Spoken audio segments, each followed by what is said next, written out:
Kapatid, nandito tayo ngayon sa gym, nag-exercise tayo at masarap sa pakiramdam na meron tayong pinagkakaabalahan na tulungan din natin ang mga sarili natin para maging healthy kasi ito po ang templo ng Diyos. At ang sabi sa scriptures na may pakinabang ang pagpapalakas ng katawan pero mas pinakikinabangan sa lahat ang pagiging makadiyos. Ang pag-training natin sa ating mga katawan is nagsisimbolo ng you're worshiping God, stewardship, at spiritual discipline. Pero lahat po to, ang kalakasan natin, ang buhay natin ay hiram natin sa Diyos. Binigyan ka niya ng buhay, kaya ikaw naman, ang trabaho mo ay pangalagaan ito.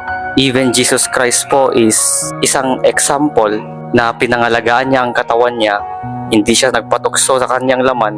At kapatid, imagine mo na binuhat niya ang cross na napakabigat at napakalayo habang binubugbog siya, pinapahirapan siya. Ito ang pruweba na malakas siya physically, kapatid. God renew your mind and your body. Sabi nga sa scriptures, if you feel weak, seek God and rest in His strength, for His power is made perfect for your weakness. Kung ikaw po meron kang goal na magkaroon ng mahabang buhay, gagamitin mo ba ang katawan na yan para makatulong sa maraming tao?